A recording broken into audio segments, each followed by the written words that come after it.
Eddie Banks. I'm a music education major here at University of Alaska Fairbanks, and I'm going to be talking to you today about the different instruments in a concert band setting.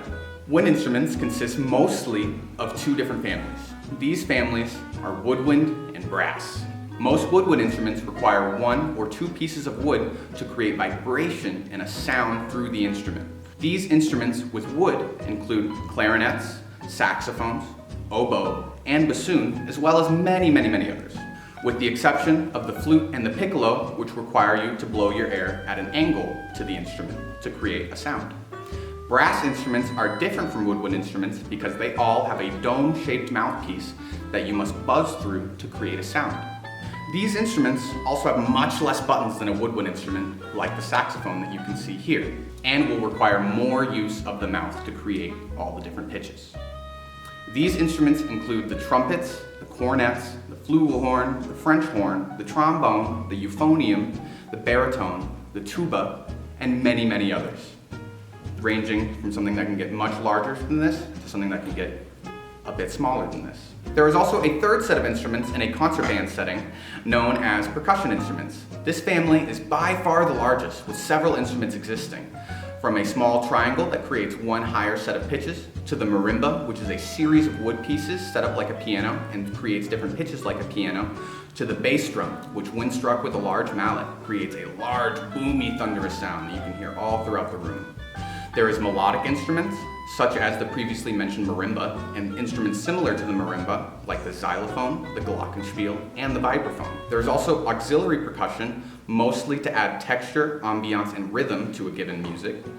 These instruments can range from a snare drum, a wood block, the tambourine, the slapstick, the anvil, jingle bells, and many more. Cannons were even used in Tchaikovsky's 1812 overture as an auxiliary percussion instrument.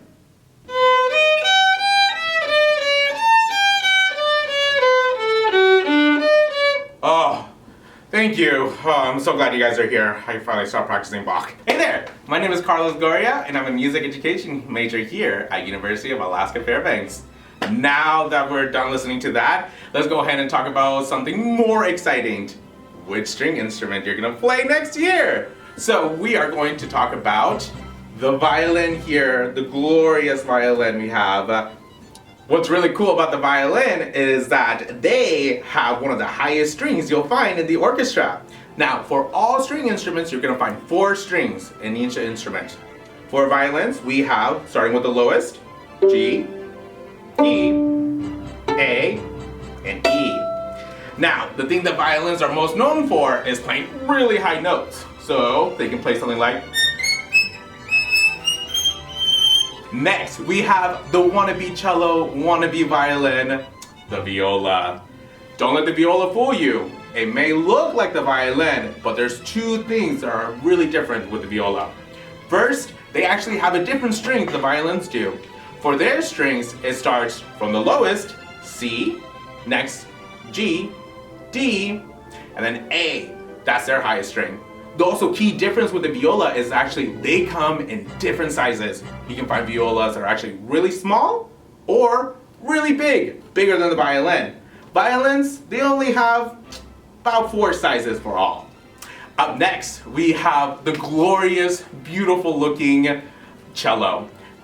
The cello is one of the bigger instruments in the orchestra family. You can find them coming in big sizes from this tall to maybe even taller. Depends how tall you are.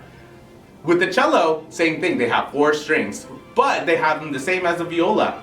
C, G, D, and then A. Lastly, for our orchestra family, we have the bass. Now, if you want a good workout, you can go ahead and just start playing the bass because it's just the biggest string instrument in the family. For the bass strings, they're actually the exact same as the violin, but they're backwards. So starting from the lowest, we have E, and then A, D, and G. So G is actually their highest string on the bass, which is really cool. Hey there!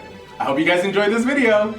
We hope to see you sign up for concert band and one of the many instruments there. Or orchestra, one of the cool instruments there. And we hope you have a nice day. Have a good one, guys. Bye. Bye.